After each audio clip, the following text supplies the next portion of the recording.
Welcome to our YouTube channel MICS Education. Subscribe our channel and click the notification button to get more updates. এখানে আপনারা WBCS, PSC, SSC, railway এবং অন্যান্য যে কোনো সরকারি চাকরির জন্য প্রস্তুতি নিতে পারেন আমাদের অভিজ্ঞ শিক্ষকদের কাছ থেকে। তাহলে আজকেই যোগাযোগ করুন আমাদের সাথে নিচে দেওয়া নম্বরগুলিতে। ধন্যবাদ। আগের ক্লাসে দেখো এগুলো পড়াচ্ছিলাম যে ডিপিএসপি থেকে গৃহীত হয়েছে, প্ল্যানিং এর উদ্দেশ্য বলেছিলাম।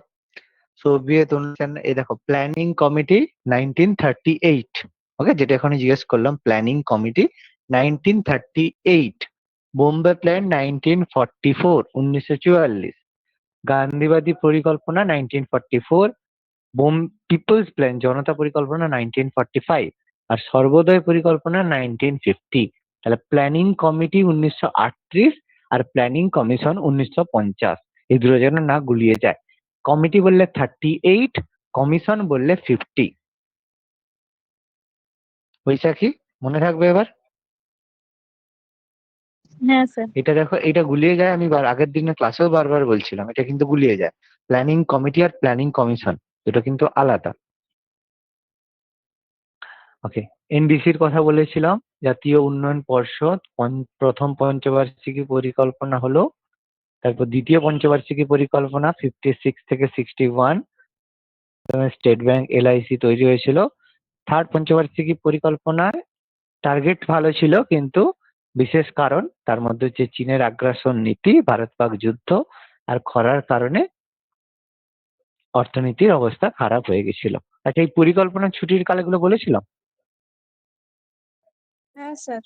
স্যার বলেছিলেন। আচ্ছা, এটা এটা হয়ে গেছিল। ওকে, আচ্ছা, অবমূল্যায়নটা হয়েছিল সবুজ বিপ্লব। ওকে, আজকে তাহলে চতুর্থ পঞ্চবার্ষিকী পরিকল্পনা থেকে শুরু হবে। ওকে ওকে, সবাই হেডিং করো, চতুর্থ পঞ্চবার্ষিকী পরিকল্পনা, ফোর্থ 5 ইয়ার প্ল্যান। চতুর্থ পঞ্চবার্ষিকী পরিকল্পনা, ফোর্থ 5 ইয়ার প্ল্যান, 1969 থেকে 1974, 1969 থেকে 1974, 1969 থেকে 1974, 1969 থেকে 1974, 1969 থেকে 1974।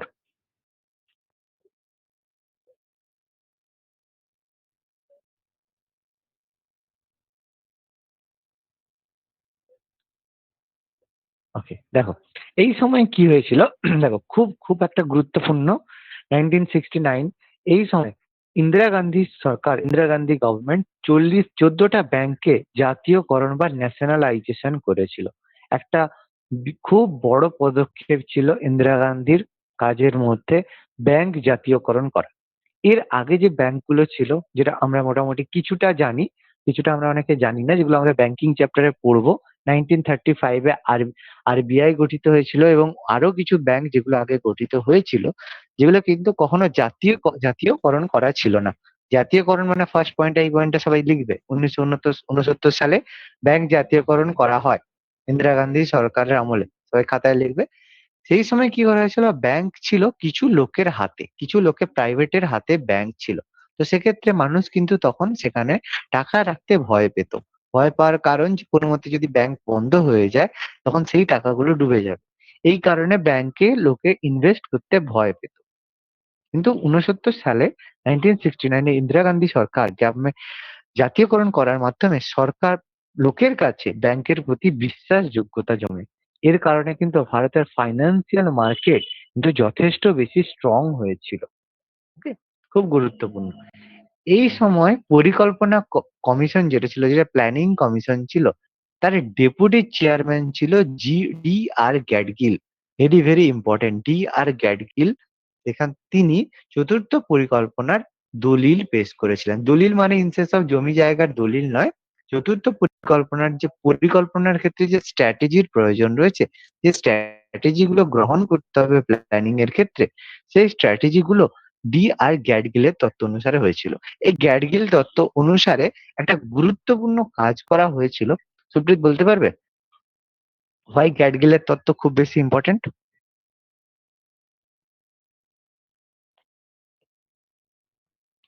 না স্যার, মনে নেই এই মুহূর্তে। আচ্ছা, এই মুহূর্তে মনে নেই।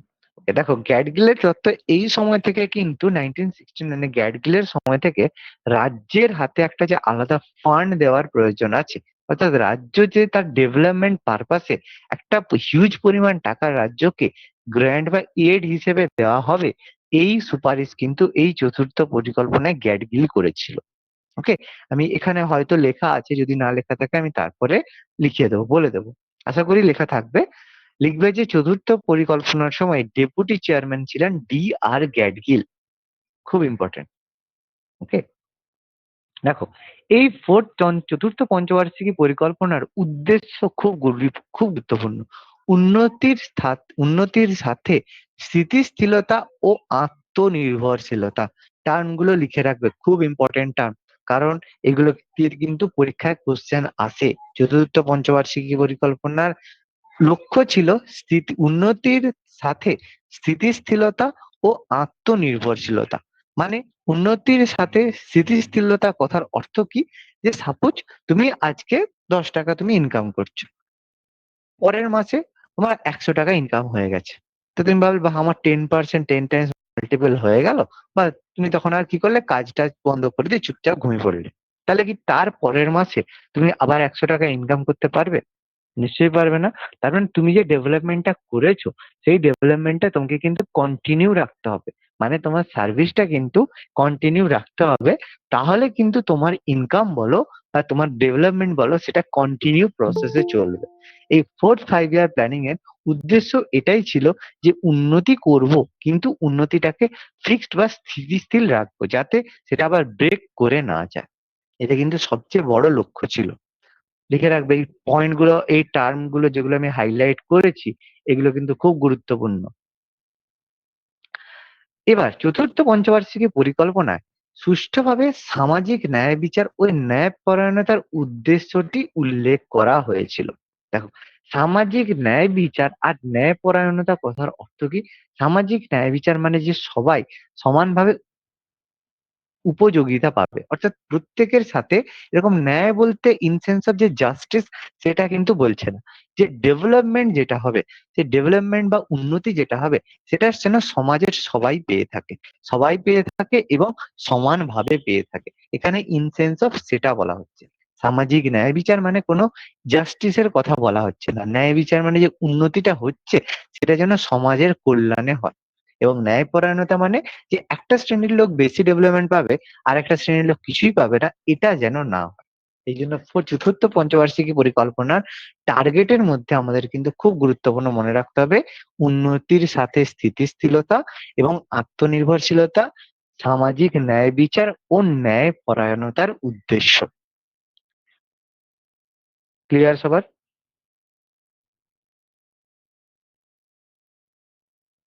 হ্যাঁ স্যার। ওকে, লেখা হয়েছে? সবাই লিখেছো এগুলো? লিখবে?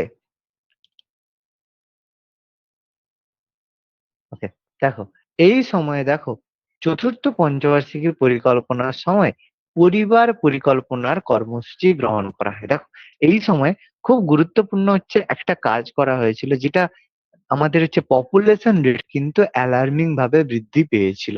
এই কারণে জনবিস্ফোরণ কথার অর্থ হচ্ছে পপুলেশন রেট যদি খুব ইনক্রিজ করে যায়, তখন তাকে জনবিস্ফোরণ বলে থাকে। এটা এই সম্পর্কিত ইকোনমিক্সে ম্যালথাসের জনসংখ্যা তত্ত্বর একটা তত্ত্ব রয়েছে।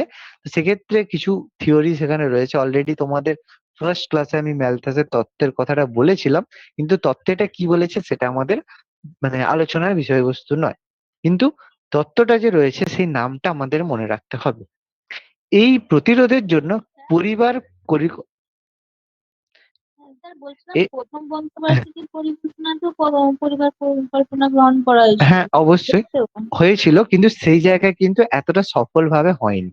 যেটা এই ফোর্থ পরিকল্পনাতে পুনরায় যখন ইন্দিরা গান্ধী আবার এটাকে গ্রহণ করলেন, সেই জায়গায় একটু স্ট্রং ভাবে একটু কিছু বুদ্ধি নিয়ে এই জায়গায় ডেভেলপ করা হয়েছিল। মানে তোমাদের যদি কিছু এক্সাম্পল দিই, খুবই হাস্যকর মনে হবে, কিন্তু এই সময় জনবিস্ফোরণ এটাকে রোধ করার জন্য যে পরিবার প্ল্যানিং নেওয়া হয়েছিল, কি করা হয়েছিল জানো?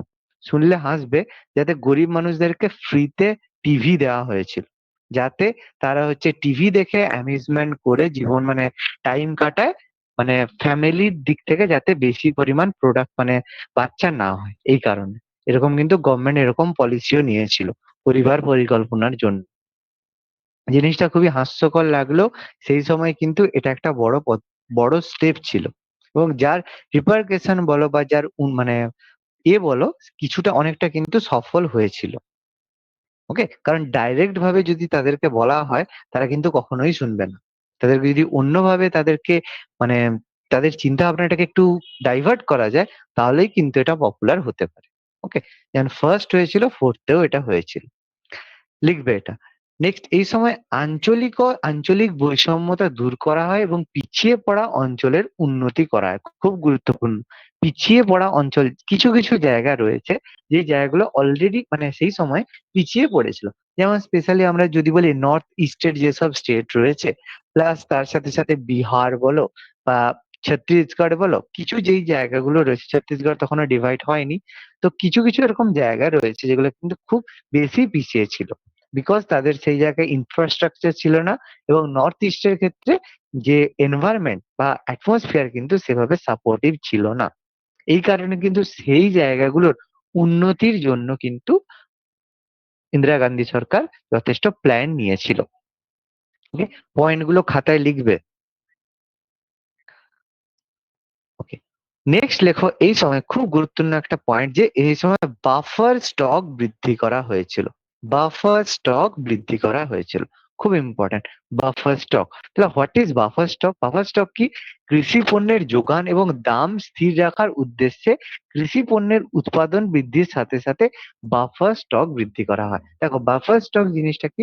যখন কোনো কিছু প্রোডাকশন হয়, প্রোডাকশন হওয়ার পরে কি হয় সেটা সরকার কিন্তু স্টক রাখে কিছু টাকা। যে সরকার স্টক রাখে কেন? এই ধরো এখন কোভিড পরিস্থিতি চলছে। এই সময় সরকার ফ্রিতে রেশন দিচ্ছে। তাহলে রেশনটা সরকার পাচ্ছে কোথায়? নিশ্চয়ই সরকার হচ্ছে কিছু জিনিস স্টক করে রেখেছে বা হিমঘর বলো বিভিন্ন জায়গায় স্টক করে রেখেছে।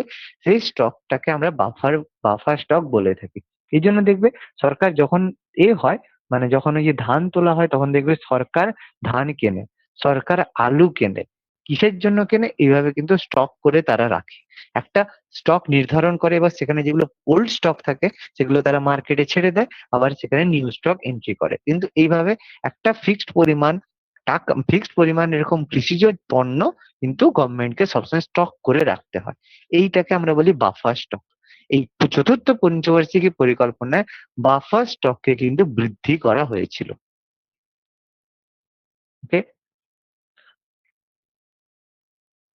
ওকে। নেক্সট দেখো সরি প্রথমবার এটাকে বাফার স্টকটা সৃষ্টি করা হয়। মানে এই যে একটা প্রয়োজন রয়েছে যে একটা স্টক করার প্রয়োজন রয়েছে এটা ইন্দিরা গান্ধী সরকার প্রথমবার ঠিক করেছিল যে এই স্টক করার প্রয়োজনটা রয়েছে। এখনো যেমন এই বাফার স্টক রয়েছে। এখনো এইভাবে সরকার কিন্তু স্টক করে রাখে। দেখো খুব ইম্পর্টেন্ট একটা জিনিস এই সময় দেখো গৃহ নির্মাণ এবং নগর উন্নয়ন কর্মসূচি গৃহীত হয়েছিল। খুব ইম্পর্টেন্ট। গৃহ নির্মাণ এবং নগর উন্নয়ন কর্মসূচি যেটা হচ্ছে ইন্দিরা আবাস যোজনা এখনো যেটা রয়েছে, যেটা এখন নাম পরিবর্তন করে প্রধানমন্ত্রী আবাস যোজনা হয়ে গেছে, সেটাই সেই সময় শুরু হয়েছিল ইন্দিরা আবাস যোজনা 1970। 1970 সালে যাতে যেসব জায়গার লোকেরা পিছিয়ে পড়েছে সেই সব জায়গার লোকেরা যাতে অর্থাৎ একটা ফিক্সড যাতে ঘর পায় সেই উদ্দেশ্যে গৃহ নির্মাণ এবং নগর উন্নয়ন অর্থাৎ গ্রামের ক্ষেত্রে ঘর তৈরি এবং টাউনের ক্ষেত্রে তারা যাতে উন্নয়ন হয়ে থাকে এই জন্য গৃহ নির্মাণ এবং নগর উন্নয়ন কর্মসূচি শুরু করা হয় 1970 সালে 1970। খুব গুরুত্বপূর্ণ।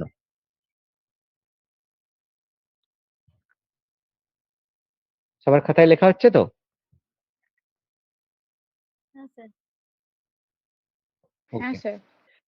আচ্ছা কেউ যদি কিছু বুঝতে না পারো জিজ্ঞেস করবে কিন্তু এগুলো পয়েন্ট টু পয়েন্ট একটু লিখবে। ওকে? আমি ধীরে বলছি, ধীরে বুঝিয়ে দিচ্ছি, ধীরে আস্তে লিখতে থাকো। কোথাও যদি স্লো হয়ে যায় আমাকে বলবে, তাহলে এই জায়গাটা আরেকবার বলে দিন বা এই জায়গাটা কি লিখবো একটু বলে দিন আমি বলে দেবো। ঠিক আছে? দেখো এই সময় একটা গুরুত্বপূর্ণ কর্মসূচি গ্রহণ করা হয়।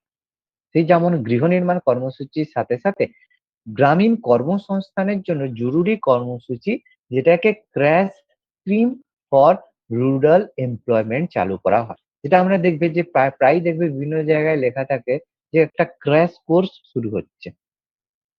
ক্র্যাশ কোর্স এরকম ভাবে দেখবে প্রায় বিভিন্ন জায়গায় প্রচার করা হয়ে থাকে। ক্র্যাশ কোর্স শুরু হচ্ছে। সেরকম হচ্ছে crash scheme for rural employment. Crash জিনিসটাকে কখন বলা হয়? যখন কোনো কিছু একটা ফার্স্ট ট্র্যাকে করা হয়। ফার্স্ট ট্র্যাকে মানে সাপোজ তোমাদের পরীক্ষা হয়তো আছে ১ বছর পরে পরীক্ষা আছে। তখন হঠাৎ করে বলে দিল যে ৬ মাস পরে পরীক্ষা হবে। তাহলে কি করতে হবে? তোমাকে সিলেবাস তো ৬ মাসের মধ্যে শেষ করতে হবে। তখন কি করতে হবে? তোমাদের একটু তাড়াতাড়ি শর্টে তোমাদেরকে পড়ানো। অর্থাৎ এই জিনিসটাকে ক্র্যাশ কোর্স বলা হয় এবং এক্ষেত্রেও একটা ক্র্যাশ স্কিম নেওয়া হয়েছিল যাতে গ্রামের লোকেদের কর্মসংস্থান হয়, যাতে গ্রামের লোকেরা খুব বেশি কাজ পায়। এই উদ্দেশ্যে crash scheme for rural employment চালু করা হয় ১৯৭২ এবং ৭১ সালে, 1971 থেকে 1972 তে, যাতে গ্রামের লোকেদের কর্মসংস্থান বৃদ্ধি পায়। সেই জন্য 1971 এ এই কর্মসূচি নেওয়া হয়। এবং সেখান থেকে সারা ভারতের সাথে সাথে এটার দেখা দেখি মহারাষ্ট্র গভর্নমেন্ট সরকার 1972 তে এই কর্মসূচিটাকে আরো স্পেশাল ভাবে শুরু করে। শুরু করার উদ্দেশ্য কি? দেখো সবকিছু যখন কোনো কিছু যখন গভর্নমেন্টের মাধ্যমে হবে, অবশ্যই সেখানের মধ্যে কিছু ঢিলেঢালামি থাকবে। সেক্ষেত্রে যদি এই কর্মসূচি যদি এক্সট্রা ভাবে রাজ্য সরকার গ্রহণ করে থাকে, তখন কিন্তু সেই কর্মসূচিগুলো একটু ফাস্ট ট্র্যাকে এবং তাড়াতাড়ি হয়ে থাকে। এটা কিন্তু বাস্তব কথা। এই কারণে মহারাষ্ট্র গভর্নমেন্ট সরকার এই কর্মসূচি অ্যানাউন্স করার পরে 1972 তে পৃথকভাবে মহারাষ্ট্রে নিয়োগ নিশ্চয়তা কর্মসূচি শুরু করে। কারণ আমরা অলরেডি জানি, দেখো মহারাষ্ট্রে কিন্তু সব থেকে বেশি লেবার ফোর্স থাকে, সেটা ইন্ডাস্ট্রিয়াল বেল্টের কারণেই হোক বা সেখানকার পপুলেশন বেশি থাকার কারণেই হোক। ওকে, মহারাষ্ট্রে কিন্তু ইন্ডাস্ট্রি যেহেতু বেশি রয়েছে, এই জন্য কিন্তু পপুলেশন পরিমাণ ডেনসিটি কিন্তু অনেক হাই রয়েছে Maharashtra as well as Mumbai যদি আমরা বলে থাকি। ওকে, এই জন্য মহারাষ্ট্র গভর্নমেন্টের এই স্কিমটা হচ্ছে 1972 থেকে 1973। এর সাথে সাথে দেখো command command area programme launch করা হয় 1973 সালে। কমান্ড এরিয়া প্রোগ্রাম 1973 1974 এ শুরু করা হয় কিসের জন্য? যাতে এগ্রিকালচারের ক্ষেত্রে সেচ ব্যবস্থার সুবন্দোবস্ত করা ছিল এই প্রোগ্রামের উদ্দেশ্য। যাতে এগ্রিকালচার যে পোর্শনটা রয়েছে, সেই এগ্রিকালচারের মধ্যে যাতে জলের ব্যবস্থা সঠিকভাবে সবাই পেয়ে থাকে, এই জন্য কমান্ড এরিয়া প্রোগ্রাম লঞ্চ করা হয় 1973 তে, 1973 সালে। খুব গুরুত্বপূর্ণ। ওকে, এবং last but not the least, সব থেকে ইম্পর্টেন্ট একটা ঘটনা 4-5 ইয়ার প্ল্যানিং এর মধ্যে যেটা হয়েছিল 1974 1974 সালে 18 মে। 18 মে কি হয়েছিল? রাজস্থানের পোখরানে প্রথমবার আন্ডারগ্রাউন্ড নিউক্লিয়ার টেস্ট করা হয়।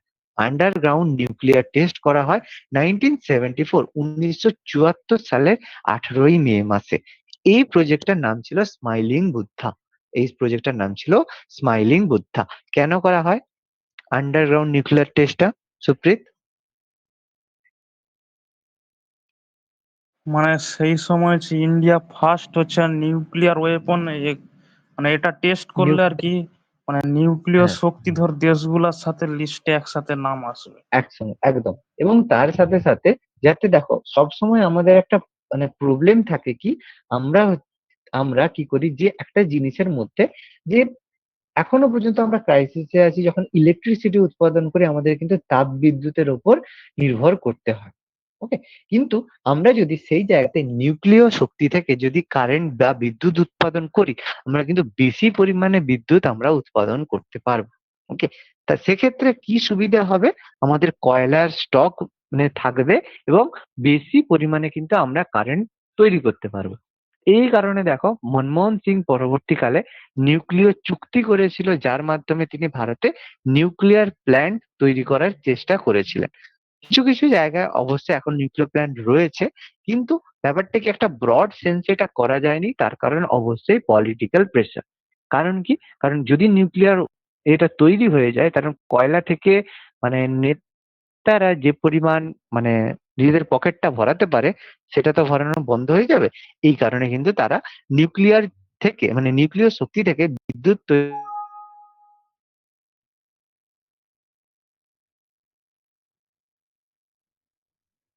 তৈরিটাকে বাধা দিয়ে থাকে।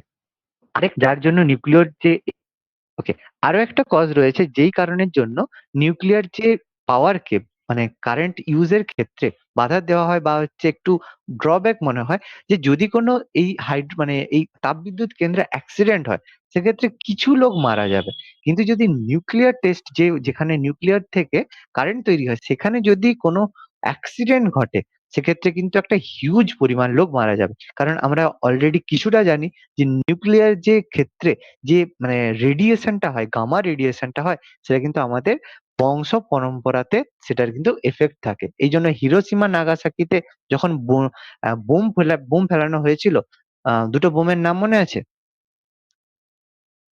লিটল দুটো বয় বোম, আর ফ্যাটম্যান। ফ্যাট হ্যাঁ, লিটিল বয় আর ফ্যাটম্যান। কোথায় কোনটা? লিটিল হিরোশিমাতে বয় মনে হয় হচ্ছে লিটল হিরির বয়। সময়। আচ্ছা, লিটিল বয় হিরোশিমা আর নাগাসাকিতে ফ্যাটম্যান, তাই তো? উল্টো বলছো না তো সুপ্রিত? না স্যার, কি করে মনে রেখেছো? ফার্স্টে যেটা ছিল সেটা লিটিল ছিল। হ্যাঁ হ্যাঁ, একদম। দেখো, একটা জিনিস মনে রাখবে, হিরোশিমা নাগাসাকি বলা হয় HN। আমরা যদি সিরিয়ালি ফলো করি মানে অ্যালফাবেটিক্যালি দেখি, HN হিরোশিমা নাগাসাকি, তো আগে অবশ্যই হিরোশিমা। এবার মানুষ আগে না বাচ্চা আগে? তাহলে অবশ্যই বয় আগে, তাহলে বয় মানে লিটিল বয়, সে হচ্ছে হিরোশিমাতে ছোটতে হলো, আর যে ফ্যাট ম্যান সে হবে নাগাসাকিতে। এটা মনে রাখার সবচেয়ে ভালো পদ্ধতি। দেখো, সেই যে অ্যাটম বোম ফেলিয়েছিল আমেরিকা, তার জন্য কিন্তু এখনো জাপানে হ্যান্ডিক্যাপড চাইল্ড কিন্তু এখনো মানে প্রডিউস হচ্ছে। তো সেই কারণে কিন্তু নিউক্লিয়ার প্ল্যান্টে যদি অ্যাক্সিডেন্ট হয় সেক্ষেত্রে কিন্তু একটা বড় রকমের ক্যাজুয়ালিটির সম্ভাবনা থাকে। এই জন্য কিছু কিছু ক্ষেত্রে এটাকে ব্যান করা বা অ্যাকসেপ্ট করতে চায় না। ওকে, বাট যদি করা হয় ইন্ডিয়া কিন্তু অনেক বেশি ডেভেলপ করতে পারে। ওকে, সবার এই পয়েন্টগুলো লেখা হয়েছে। এর মধ্যে কারো কোনো কোশ্চেন?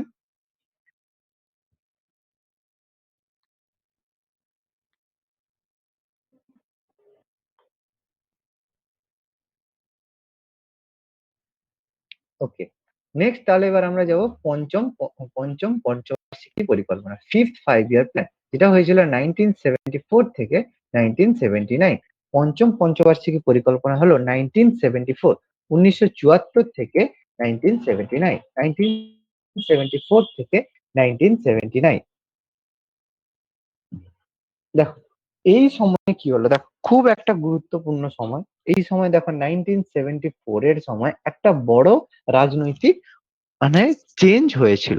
কারণ 1974 থেকে ইন্দিরা গান্ধী সরকারের পরে 1976 এর সময় কি হয়েছিল, যে ইন্দিরা গান্ধী একটা 1975 এ তিনি একটা ইমার্জেন্সি ডেকেছিলেন। ঠিক ঠিক আছে, যেটা আমরা অলরেডি বলেছিলাম যে জাতীয় জরুরি অবস্থা। মৌলিক অধিকার চ্যাপ্টারে, মৌলিক অধিকার নয় তোমাদের হচ্ছে, হ্যাঁ মৌলিক অধিকারে আমি কিছুটা বলেছিলাম, প্রেসিডেন্টেও তোমাদের আছে, পড়ানো হয়েছে, প্রেসিডেন্টও পড়ানো হয়েছিল তো হ্যাঁ স্যার। কনস্টিটিউশনে।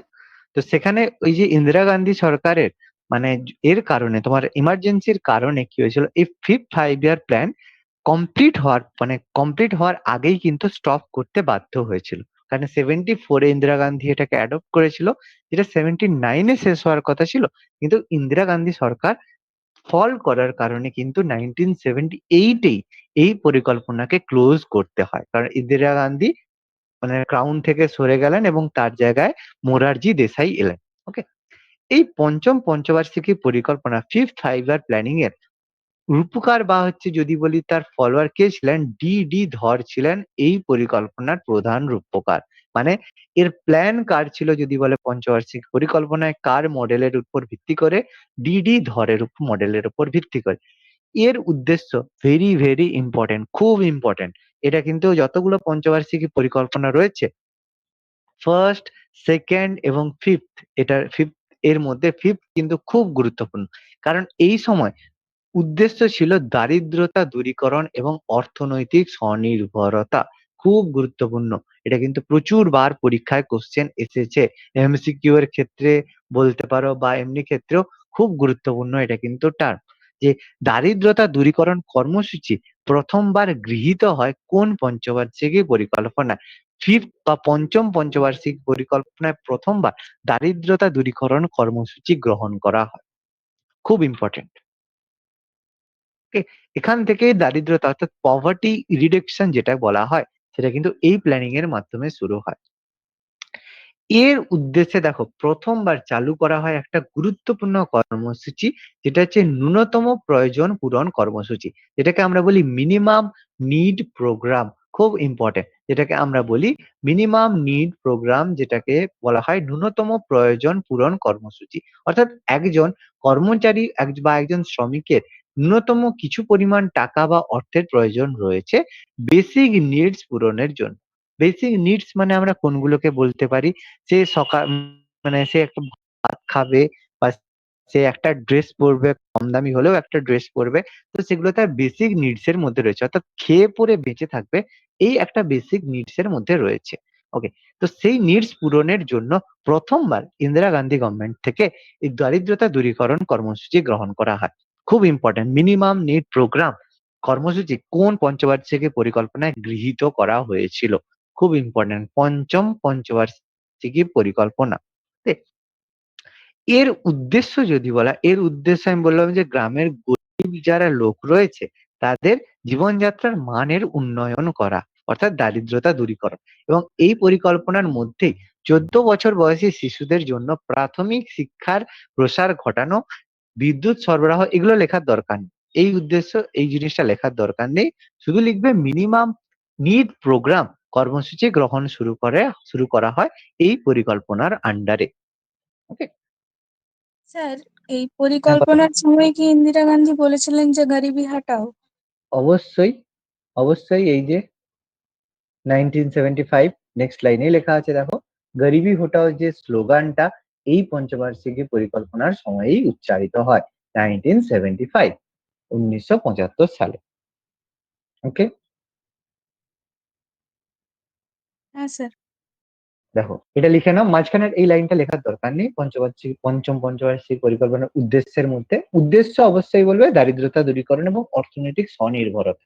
নেক্সট, এটা খুব ইম্পর্টেন্ট পয়েন্ট, গরিবি হটাও স্লোগান উচ্চারণ হয় পঞ্চম পঞ্চবার্ষিকী পরিকল্পনার আন্ডারে 1975 সালে, 1975। খুব গুরুত্বপূর্ণ। নেক্সট দেখো, এই সময় দেখো এই ন্যূনতম প্রয়োজন কর্মসূচি পূরণ করার জন্য এই সময় 20 দফা কর্মসূচি, যেটাকে 20 পয়েন্ট প্রোগ্রাম বলা হয়ে থাকে, 20 দফা কর্মসূচির সূচনা করা হয়। খুব গুরুত্বপূর্ণ, 20 দফা কর্মসূচি বা 20 পয়েন্ট প্রোগ্রাম কর্মসূচি শুরু করা হয় 1975 সালে, 1975, 1975 সালে 20 দফা কর্মসূচি গ্রহণ করা হয়। খুব ইম্পর্টেন্ট।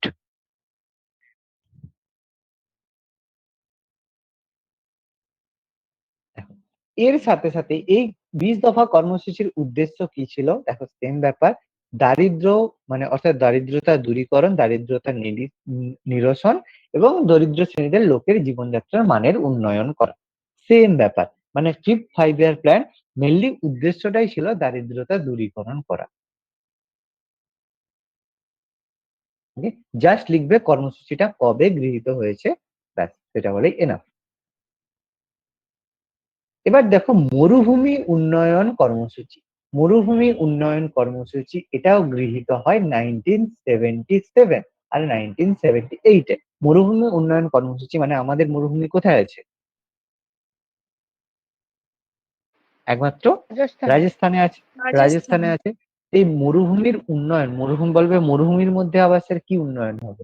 ব্যাপারটা মরুভূমির মধ্যে উন্নয়ন বলতে মরুভূমির মধ্যে যে কিছু জায়গার মধ্যে যারা যারা বিভিন্ন মরুদ্যান থাকে, অর্থাৎ সেই জায়গা বা সেখানকার লোকেরা, কি মরুভূমির মধ্যে কোনো লোক থাকে না? তারাও তো থাকে। তারা যাতে খাওয়ার পায় বা জল পায়, সেই জন্য কিন্তু মরুভূমি উন্নয়ন কর্মসূচি 1977 আর 1978 এই টাইমে কিন্তু ইন্দিরা গান্ধী সরকার, মানে এটা ইন্দিরা গান্ধী সরকারের একদম লাস্ট ফেজের কাজের মধ্যে পড়েছে, 1977 এবং 1978 এর মধ্যে। ওকে, খুব গুরুত্বপূর্ণ আরেকটা জিনিস তৈরি করেছিলেন যে কাজের বিনিময়ে খাদ্য, ফুড ফর ওয়ার্ক প্রোগ্রাম কর্মসূচি গৃহীত হয় সেম 1977 এবং 1978 এর মাধ্যমে। দেখো 1977 এবং 1978 সালে শুরু হয় কাজের বিনিময়ে খাদ্য, অর্থাৎ এর উদ্দেশ্যই ছিল যাতে মজুরির ভিত্তিতে কর্মসংস্থানের ব্যবস্থা করা, অর্থাৎ যারা কাজ করবে তাদের সেক্ষেত্রে মজুরি দেওয়া হবে এবং কাজের বিনিময়ে খাদ্য। দেখো এগুলো কিন্তু একটা নোবেল কজেস ছিল এবং এর কারণে কিন্তু ভারতের অনেকটা বেশি কর্মসংস্থান হয়েছিল। এখনের মতো নয়, কাজ করব না করব, 2 টাকা কেজি দরে চাল সকলের ঘরেই পৌঁছে যাবে। ওকে, দুটোর মধ্যে পার্থক্য কিন্তু সবসময় একটা গড়ে ওঠে। সেন্ট্রাল গভর্নমেন্ট বলো, স্টেট গভর্নমেন্ট বলো, এই পার্থক্য কিন্তু আগেকার সময়ের কাজ আর এখনকার সময়ের কাজের মধ্যে বিস্তর পার্থক্য। ঠিক আছে, এই ফুড ফর ওয়ার্ক প্রোগ্রাম 1977 1978 এ শুরু করা হয়েছিল, খুব ইম্পর্টেন্ট। এবং এখনো চলে, এখনো চলে একটা কাজ যেটা হচ্ছে খুবই গুরুত্বপূর্ণ, সেটা হচ্ছে অন্তর্দয় যোজনা। দেখো এখনো রয়েছে অনেকের অন্তর্দয় কার্ড রয়েছে। এই অন্তর্দয় কার্ডের মাধ্যমে কিন্তু তারা একটা অনেক পরিমাণ মানে একটা ফ্রিতে অনেকটাই মানে চাষ মানে কি বলবো ধান বলো গম বলো পেয়ে থাকে। এটা প্রথমবার অন্তর্দয় যোজনা চালু করা হয় 1977 সালে রাজস্থানে। তারপর এটাকে সারা ভারতে আস্তে আস্তে এটাকে শুরু করা হয়। খুব গুরুত্বপূর্ণ অন্তর্দয় যোজনা। এর মাধ্যমে যারা গরিব রয়েছে তারা 2 টাকা কেজি দরে চাল নয়, সম্পূর্ণ ম্যাক্সিমামটা ফ্রি পায় অন্তর্দয় যোজনা। প্রত্যেকের অন্তর্দয় যোজনার কার্ড থাকে না, যাদের থাকে তাদের বলে লাভ নেই, কিছু করার দরকার নেই, এমনিই তারা সবকিছু রেশনিং এর মাধ্যমে পেয়ে যায়। ওকে, এতটা লেখা হয়েছে সবার? এর মধ্যে কারো কোনো ডাউট, কোনো কোশ্চেন?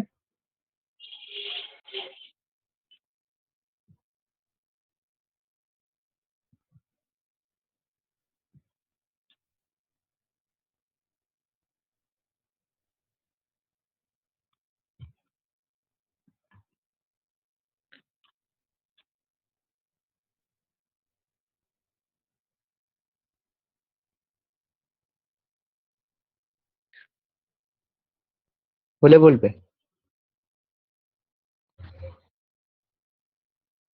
হয়েছে স্যার।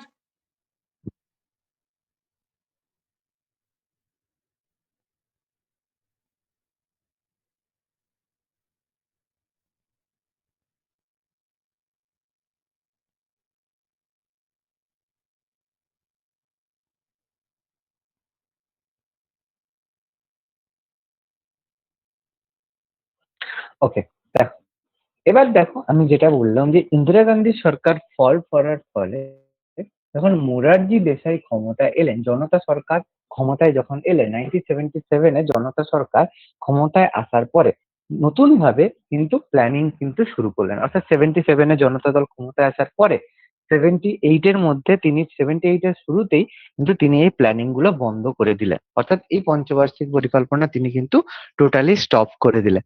এবং হেডিং করো তিনি শুরু করলেন রোলিং প্ল্যান, যেটাকে বলে বহতা পরিকল্পনা। খুব ইম্পর্টেন্ট, রোলিং প্ল্যান বা বহতা পরিকল্পনা। দেখো এই বহতা পরিকল্পনা কি ছিল 1977 সালে এটা হওয়ার পরে, দেখো মোরারজি দেশাই সরকারের নেতৃত্বে জনতা সরকার ভারতে প্রথমবার বহতা পরিকল্পনা গ্রহণ করেন। ওকে, খুব গুরুত্বপূর্ণ। বহতা পরিকল্পনা বা রোলিং প্ল্যান কি? দেখো রোলিং বা রোলার কিরকম কাজ করে, একটা জায়গায় বারবার সেই জায়গায় ঘুরিয়ে ঘুরিয়ে কোনো একটা জিনিস করে। অর্থাৎ এরকম নয় যে আমি আজকে ডিসাইড করব 5 বছর ধরে কি করব, সেটা না করে ডিসাইড করা হবে যে এবছর আমার যে ডেভেলপমেন্ট হবে তার বেসিসে, তার ভিত্তিতে আমরা পরের বছরে ডেভেলপমেন্টটা শুরু করব। অর্থাৎ এটা দেখো এই রোলিং প্ল্যান অন্য কিছুই না, যেটা বার্ষিক পরিকল্পনা, যেটা তৃতীয় পঞ্চবার্ষিকী পরিকল্পনায় ডিজাস্টারের পরে যেরকম বার্ষিক পরিকল্পনা শুরু করা হয়েছিল, এখানেও কিন্তু মোরারজি দেশাই সেই জিনিসটাই শুরু করলেন।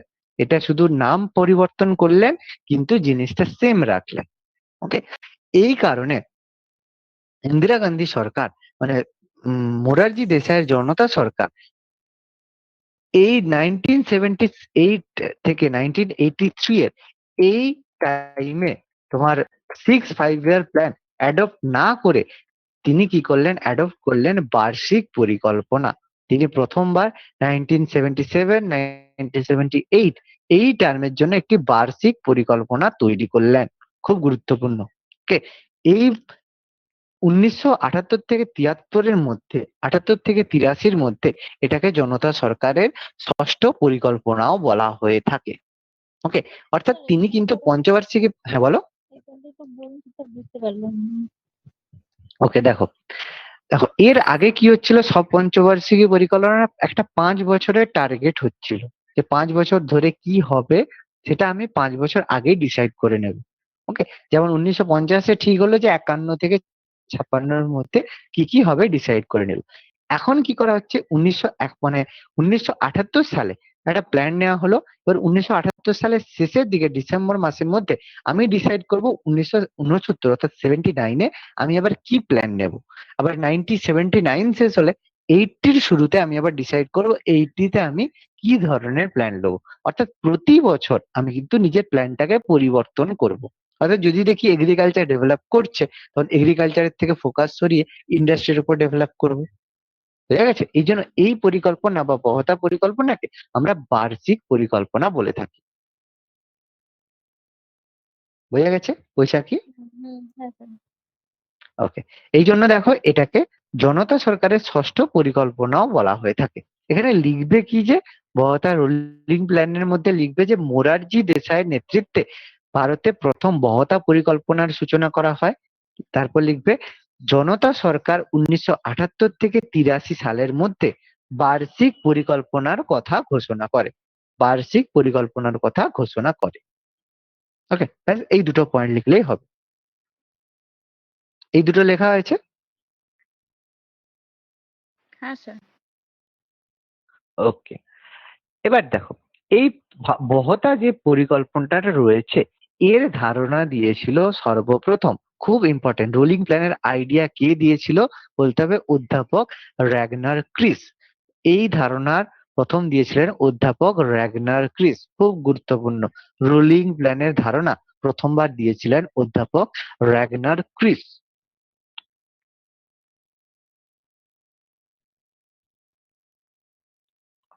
এবং প্রথমবার এই অর্থনীতিবিদ গুন্নার মির্ডাল, ওকে, গুন্নার মির্ডাল তার বিখ্যাত ড্রামা ছিল এশিয়ান ড্রামা, একটা বিখ্যাত বই রয়েছে, সেই বইয়ে কিন্তু তিনি বহতা পরিকল্পনার সুপারিশ বলেছিলেন। কারণ দেখো এই সময় একটা প্রবলেম দেখা দিয়েছিল, তোমাদের আমি অলরেডি একটা একটা জিনিস বলেছিলাম, তোমাদের মনে নেই শিওর, যে যখন হচ্ছে যে আমরা বলেছিলাম দেখো ক্যাপিটালিস্ট ইকোনমি, সোশ্যালিস্ট ইকোনমি আর মিক্সড ইকোনমি, তিনটার কথা বলেছিলাম।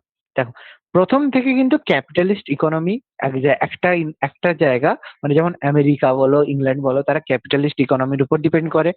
রাশিয়া বলো, চেকোস্লোভিয়া বলো, এরকম কিছু কিছু জায়গা যারা সোশ্যালিস্ট ইকোনমি, চীন বলো, এরা সোশ্যালিস্ট ইকোনমির উপর ডিপেন্ড করে।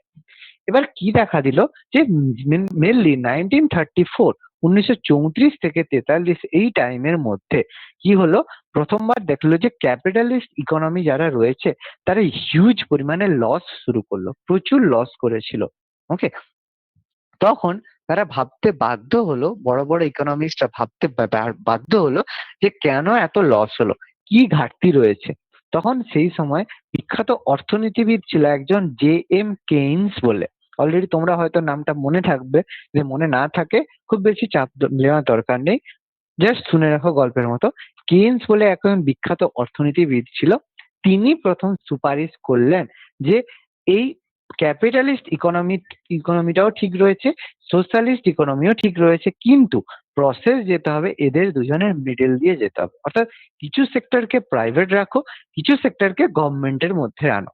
তাহলে কি হবে, ইকোনমিক্স এর মধ্যে বা অর্থনীতির মধ্যে কিন্তু একটা ভারসাম্য রক্ষা হবে। এই কারণে ইন্ডিয়া কিন্তু কখনোই প্রথমের দিকে ক্যাপিটালিস্ট ইকোনমি বা সোশ্যালিস্ট ইকোনমি দুটোর কোনোটাই অ্যাকসেপ্ট করেনি, মিক্সড ইকোনমি গ্রহণ করেছে। কারণ প্রথম থেকেই ইন্ডিয়া বুঝতে পেরেছিল যে এটা কিন্তু একটা বড় সমস্যা হবে। কারণ দেখো যতই আমরা আমেরিকাকে বড় ক্যাপিটালিস্ট ইকোনমি বা স্ট্রং ইকোনমি বলি, আমেরিকায় কিন্তু ফাইন্যান্সিয়াল এমার্জেন্সি বহুবার জারি হয়েছে। অনেকবারই কিন্তু আমেরিকার স্টক মার্কেট ধসে গিয়ে আমেরিকা কিন্তু খুব খারাপভাবে ক্ষতিগ্রস্ত হয়েছে। কিন্তু ইন্ডিয়া কিন্তু সবসময় বিশ্ব মন্দার সময়ও কিন্তু অর্থনীতিকে ধরে রাখতে সক্ষম হয়েছিল। তার একটাই কারণ ছিল ইন্ডিয়াতে এরকম মিক্সড ইকোনমি থাকার জন্য। কিন্তু বর্তমানে দেখো আবার সেম ব্যাপার, মোদি গভর্নমেন্ট কি করছে, জিনিসটাকে টোটালি আবার প্রাইভেটাইজেশন করার চেষ্টা করছে এবং করছেও সুদ্ধা, এবং সফলও হয়ে যাবে। এর ফলে কি হবে, যখন অর্থনৈতিক মন্দা দেখা দেবে, ইন্ডিয়ায় কিন্তু আবার সেম ভাবে অবস্থা, ফাইন্যান্সিয়াল ক্রাইসিস হবে, এবং সেক্ষেত্রে ইন্ডিয়া যদি ফাইন্যান্সিয়াল ক্রাইসিস হয়, ইন্ডিয়া কিন্তু ঘুরে দাঁড়াতে পারবে না। কারণ আমেরিকাতে যথেষ্ট ইনফ্রাস্ট্রাকচার রয়েছে বলে তারা ঘুরে দাঁড়াতে পারে। ইন্ডিয়া কিন্তু একবার যদি ইকোনমিক ক্রাইসিসের মধ্যে পড়ে যায়, ইন্ডিয়া কিন্তু আর ঘুরে দাঁড়াতে পারবে না। এটা কিন্তু বড় অ্যালার্মিং একটা ব্যাপার। ওকে, এই জন্য এখানে মনে রাখবে সবসময়, অর্থনীতির ক্ষেত্রে প্রথমবার এশিয়ান ড্রামাতে এই কেইনসের মত অনুযায়ী গুন্ডার মির্ডাল তিনি কিন্তু এই থার্ড ওয়ার্ল্ড কান্ট্রি গুলোর ক্ষেত্রে বার্ষিক পরিকল্পনার কথা সুপারিশ করেছিলেন। ওকে, এই follow mainly depend on the কেইনসের থিওরি। বোঝা গেল সবার? সুপ্রিত? হ্যাঁ স্যার, বোঝা গেছে। ওকে, এবার দেখো এই যে রোলিং প্ল্যান কথার অর্থ এখানে আবার করে একটু বলেছে।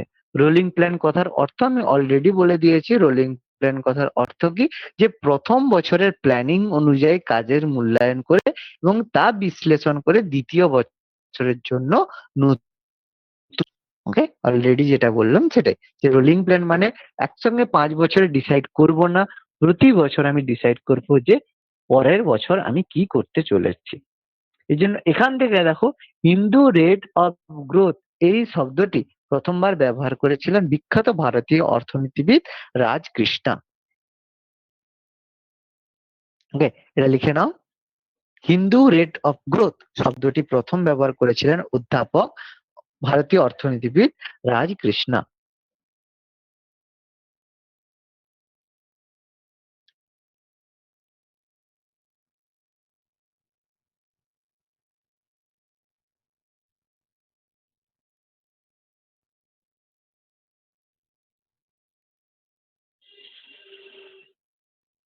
লেখা হলে বলবে।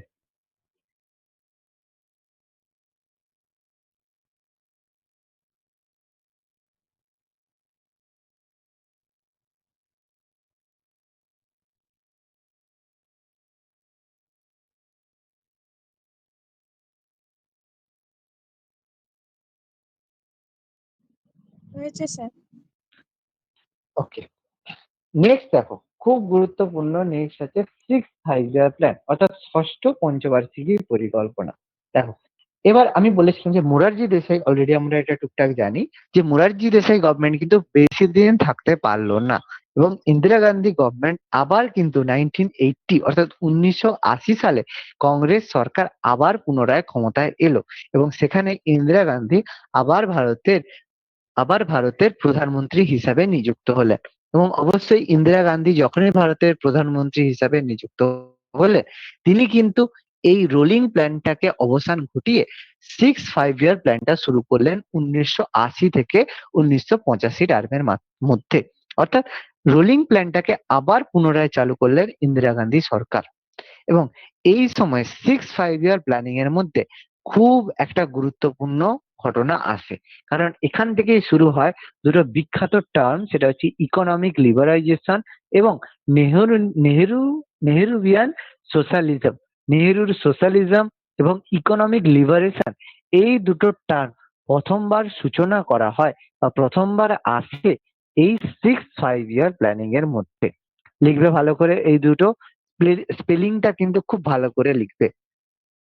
ইকোনমিক লিবারেশন আর নেহেরুভিয়ান সোশ্যালিজমের অবসান এই কারণে উল্লেখযোগ্য।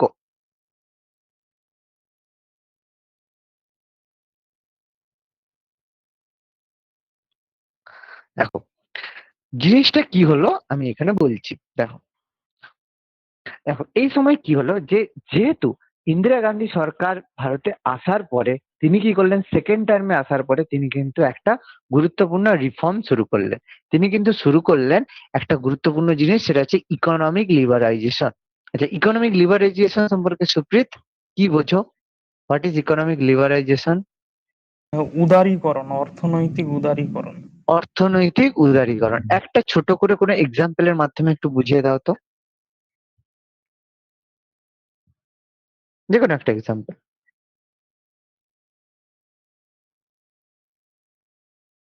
মানে ফ্রি ট্রেড হতে পারে কি? হ্যাঁ, অবশ্যই ফ্রি ট্রেড। সেরকম একটা কিছু একটা বলে দাও, কোনো একটা এক্সাম্পল দিয়ে বলো যাতে বুঝতে সুবিধা হবে, বলো। কেউ বলবে? অনিন্দিতা? না স্যার, জানি না আমি। আচ্ছা, বাকি কেউ? কোনো কনসেপ্ট, যে কোনো কনসেপ্ট। রিয়া? মানে না স্যার কোনো কিছুতে ট্যাক্স কমিয়ে দেওয়া হতে পারে, একদম ট্যাক্স একদম ছাড় দেওয়া। ঠিক কথা। দেখো, ঠিক কথা বলেছো যে ট্যাক্স ছাড় দেওয়া, এটা কিন্তু সবচেয়ে বড় ইকোনমিক লিবারাইজেশনের মধ্যে পড়ে। দেখো, আমি তোমাদের একটা এক্সাম্পল দিচ্ছি।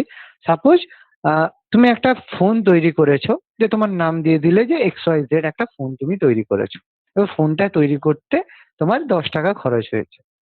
ওকে, এবার তুমি হয়তো সেটা নিয়ে আমেরিকাতে বিক্রি করতে গেছো। এবার আমেরিকান গভর্নমেন্ট বলছে তুমি 10 টাকার ফোন এখানে বিক্রি করতে পারো, আমাকে 2 টাকা ট্যাক্স দিতে হবে। তুমি বললে ঠিক আছে, 2 টাকা আমি ট্যাক্স দিয়ে দিচ্ছি।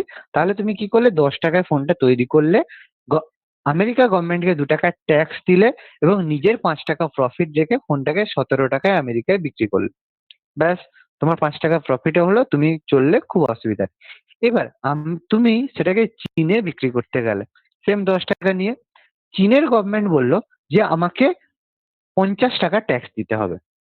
ওকে, তাহলে 50 টাকা ট্যাক্স দিতে হবে, তাহলে তোমাকে জিনিসটা বিক্রি করতে হবে 50 টাকা প্লাস 10 টাকা 60 টাকা প্লাস তোমার 5 টাকা প্রফিট, মানে 65 টাকা। তাহলে দেখো, একটা জিনিস তুমি আমেরিকায় বিক্রি করছো 17 টাকায়, কিন্তু চীনে বিক্রি করতে তোমাকে 65 টাকায় বিক্রি করতে হচ্ছে। তার মানে কি হলো, চীনে বিক্রি করা তোমার পক্ষে যথেষ্ট টাফ হলো, কারণ দাম যখন বেশি হবে লোক তো কিনবে না।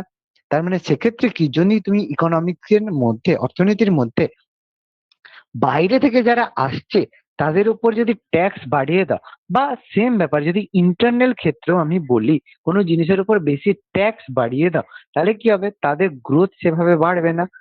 এই ক্ষেত্রে তুমি যদি ট্যাক্সটাকে কমিয়ে দাও, লিবারেল হয়ে যাও, লিবারেল মানে কি, তুমি যদি একটু নরম হয়ে যাও, তাহলে কি হবে, ইকোনমি গ্রোথ করবে। এইটা খুব গুরুত্বপূর্ণ। 1980-তে ইন্দিরা গান্ধী সরকার প্রথমবার এসে ইকোনমিক লিবারাইজেশন স্টার্ট করে এবং নেহেরুর সোশ্যালিজমের অবসান ঘটে। সোশ্যালিজম জিনিসটা কি ছিল? সোশ্যালিজম আমরা অলরেডি জানি, সোশ্যালিজমের মাধ্যমে সবাইকে সমানভাবে সুযোগ দেয়া হবে, এরকম ব্যাপার নেহেরু সোশ্যালিজম ছিল। এটা খুব গুরুত্বপূর্ণ। এটার কিন্তু অবসান ঘটিয়ে ইন্দিরা গান্ধী সরকার কিন্তু ইকোনমিক লিবারাইজেশন শুরু করে, যেটা পরবর্তীকালে 1991 এর পরের টার্মে 1991 সালে ভারত নিউ ইকোনমিক পলিসি গ্রহণ করেছিল 1991-এ, যেটা আমি প্ল্যানিং এর মধ্যেই পড়াবো। আবার আলাদা করে তোমাদের ইন্ডাস্ট্রি চ্যাপ্টার রয়েছে, সেখানে আমি আবার বলবো। ওকে, যেটা তোমাদের জিওগ্রাফি স্যার একটু পড়িয়ে দিয়েছিল সেটা আমি তোমাদের আবার বলবো। ফার্স্ট যেটা স্যার পড়িয়েছিল ওই জিনিসগুলো আমি আবার তোমাদের এক্সপ্লেন করবো। ওকে, খুব গুরুত্বপূর্ণ। দেখো, এই সময়ে শিবরামন কমিটির সুপারিশে খুব গুরুত্বপূর্ণ একটা পয়েন্ট, গঠিত হয়েছিল ভারতের প্রথম কৃষি ব্যাংক, যেটাকে আমরা বলি নাবার্ড। খুব গুরুত্বপূর্ণ, খুব গুরুত্বপূর্ণ। National bank for rural agriculture and rural development, খুব গুরুত্বপূর্ণ। নাবার্ড গঠিত হয়েছিল কত সালে? 1982 সালে। কোন কমিটির সুপারিশে? শিবরামন কমিটির সুপারিশে 1982 সালে নাবার্ড গঠিত হয়। খুব গুরুত্বপূর্ণ পয়েন্ট, সবাই লিখবে। 1982 সালের 12ই জুলাই শিবরাম কমিটির সুপারিশে নাবার্ড গঠিত হয়, এবং নাবার্ডের ফুল ফর্মটা খুব গুরুত্বপূর্ণ। ডেট এবং সাল খুব গুরুত্বপূর্ণ, 1982 সালের 12ই জুলাই। এবং এই সময় এর সাথে সাথে দেখো, গঠিত হয় ভারতে training for rural youth and self employment, যেটাকে আমরা ট্রাইসেম বলে থাকি। খুব গুরুত্বপূর্ণ একটা জিনিস গঠিত হয়, সেটা হচ্ছে ট্রাইসেম। ট্রাইসেমটা কিসের জন্য গঠিত হয়? যাতে গ্রামের মধ্যে 18 থেকে 35 বছর বয়সী যেসব যুবক রয়েছে বা যেসব ইয়াং ইয়াং জেনারেশন রয়েছে, তারা যাতে কর্মসংস্থান পায়, সেই উদ্দেশ্যে ট্রাইসেম গঠিত হয়েছিল। এবং সেক্ষেত্রে দেখো, খুব একটা গুরুত্বপূর্ণ কি, যারা গ্রামের মধ্যে রয়েছে তারা তো সেভাবে ট্রেন্ড হয় না, বা সেভাবে তাদের ব্যবসা করার বুদ্ধি বা সবকিছু থাকে না। এই জন্য তাদেরকে কি হয়, প্রথমে তাদেরকে ট্রেনিং দেওয়া হয় এবং প্রাথমিক প্রযুক্তিগত ট্রেনিং দেওয়া হয়, যেটা এখনো শুরু হয়েছে কিসে সুপ্রীত? এখনো চলে? বলো তো এরকম ডিজিটাল ইন্ডিয়া কি? ডিজিটাল ইন্ডিয়া থেকে ডিজিটাল ইন্ডিয়া কার মধ্যে পড়ছে? অরিজিনাল আমি যে প্রোগ্রামটা চাইছি সেটা বলতে পারবে? বলা উচিত। ডিজিটাল ইন্ডিয়া একটু পরে, শুধুমাত্র ডিজিটাল ইন্ডিয়া নয়, যার স্কিল ইন্ডিয়া হতে পারে কি? একদম একদম একদম এক্স্যাক্টলি এটাই জানতে চাইছিল।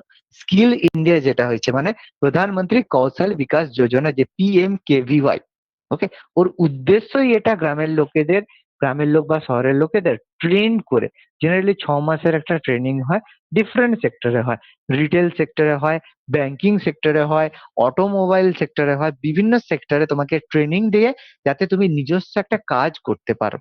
এটা খুব একটা বড় উদ্যোগ ছিল, যেটা মোদী গভর্নমেন্ট প্রথম শুরু করেছিল। এটা খুব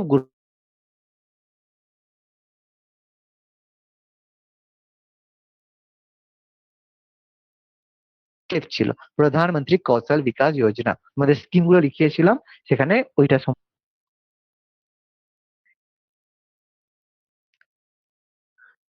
ওকে, এবার দেখো খুব স্যার আপনার গুরুত্বপূর্ণ, কথা দেখো কেটে যাচ্ছে। এবার ঠিক আছে? হ্যাঁ স্যার। মাঝখানটা একটু নেটওয়ার্ক প্রবলেম হয়েছিল, আমি নিজেও বুঝতে পেরেছি, ওই জন্য আমি চুপ করে গিয়েছিলাম ওখানটা। ওকে, যেটা আমি এটা বললাম এটা শোনা গেছে তো টোটালটা? হ্যাঁ স্যার। ওকে, নেক্সট দেখো, এরপর 1980 সালে গঠিত হয় আরেকটা গুরুত্বপূর্ণ জিনিস, ন্যাশনাল রুরাল ডেভেলপমেন্ট প্রোগ্রাম, খুব গুরুত্বপূর্ণ। NADP, NADP চালু করা হয়, national rural development programme, NADP চালু করা হয় 1980 সালে, যার উদ্দেশ্য বিভিন্ন গ্রামের মধ্যে যাতে গ্রামের উন্নয়ন হয়, সেই কারণে NADP চালু করা হয় 1980 সালের 2 অক্টোবর। ওকে, এবং তার সাথে সাথে আরেকটা স্কিম চালু করা হয়, NREP, national rural employment programme. Same সাল সেম মাসেই ন্যাশনাল রুরাল এমপ্লয়মেন্ট প্রোগ্রাম ডেভেলপমেন্টের সাথে সাথে তাদের কর্মসূচি, অর্থাৎ যারা যাতে মানে টাকা ইনকাম করতে পারে বা তাদের কর্মসংস্থানের উদ্দেশ্যে 1980 সালে NRDP আর NREP গঠিত হয়, ন্যাশনাল রুরাল ডেভেলপমেন্ট প্রোগ্রাম আর ন্যাশনাল রুরাল এমপ্লয়মেন্ট প্রোগ্রাম। খুব ইম্পর্টেন্ট দুটো স্কিম চালু করা হয় 1980 সালে। ওকে, এই সময় দেখো খুব গুরুত্বপূর্ণ, এই ষষ্ঠ পঞ্চবার্ষিকী পরিকল্পনার মাধ্যমে ভিলাই স্টিল প্ল্যান্ট এবং সালেম স্টিল প্ল্যান্ট এবং ভদ্রাবতী স্টিল প্ল্যান্ট কর্ণাটকে স্থাপিত হয়। অলরেডি তোমাদের স্যার জিওগ্রাফি ক্লাসে বলেছিল এই প্ল্যান্ট গুলো সম্পর্কে। তো এই প্ল্যান্ট গুলো কিন্তু এই ষষ্ঠ পঞ্চবার্ষিকী পরিকল্পনা বা 6 5 ইয়ার প্ল্যানিং এর মধ্যে শুরু হয়েছিল। ওকে, এবার যদি এই জায়গাগুলো ভুলে যাও তাও কোনো অসুবিধা নেই, আমি ইন্ডাস্ট্রিটা আমি যখন পড়বো তখন আমি এই জিনিসগুলো আবার তোমাদেরকে বলবো, যে কার সাথে কোলাবোরেট করে কোন কোম্পানি একে হেল্প করেছিল। অলরেডি তোমাদের কিছু বলা হয়েছিল, ভুলে গেলে কোনো অসুবিধা নেই, ইকোনমিক্স আমি আবার করিয়ে দেবো। ওকে, এই জন্য দেখো ষষ্ঠ পঞ্চবার্ষিকী পরিকল্পনা একটা সফলতম পরিকল্পনার মধ্যে পড়ে, কারণ এই জায়গায় টার্গেটেড গ্রোথ রেটের থেকে অ্যাচিভড গ্রোথ রেট কিন্তু অনেক বেশি ছিল। ওকে, যেটা আমরা 5.2% টার্গেট গ্রোথ রেট ছিল, সেই জায়গায় কিন্তু 5.7% অ্যাচিভ গ্রোথ রেট হয়ে গেছে। এই জন্য সবচেয়ে সফলতম পরিকল্পনার মধ্যে আমরা 6 5 ইয়ার প্ল্যানকে বলতে পারি। আমি সব প্ল্যানিং এর শেষে কোন প্ল্যানিং এ কতটা পার্সেন্ট টার্গেট করা হয়েছিল, কতটা অ্যাচিভড হয়েছে সেটা আমি বলবো। ওকে, এই জন্য আরেকটা খুবই গুরুত্বপূর্ণ একটা পয়েন্ট, সেটা হচ্ছে একমাত্র পঞ্চবার্ষিকী পরিকল্পনা যেটা দুবার পরিকল্পিত হয়েছিল। দুবার কেন? প্রথমবার মোরারজি দেশাইয়ের সময় 6 5 ইয়ার প্ল্যানিং শুরু হলো, কিন্তু সেটা রোলিং প্ল্যান নামে পরিচিত। কিন্তু আরেকবার ইন্দিরা গান্ধী সরকার এসে 6 5 ইয়ার প্ল্যানটা করলো। এই জন্য 6 5 ইয়ার প্ল্যানে এতটা সফলতার কারণে ইন্দিরা গান্ধীকে কিন্তু ভারতের একজন অনেক গুরুত্বপূর্ণ বা ডেভেলপমেন্টের জন্য যথেষ্ট কৃতিত্ব দেওয়া যেতে পারে। ওকে, এই প্ল্যানিং এর জন্য। ধন্যবাদ ভিডিওটি দেখার জন্য। আমাদের ভিডিওটি কেমন লাগলো অবশ্যই কমেন্ট বক্সে জানাবেন এবং পরবর্তী ক্লাসের এই ধরনের ভিডিও পেতে অবশ্যই আমাদের চ্যানেল এমআই এডুকেশন সাবস্ক্রাইব করবেন। ধন্যবাদ।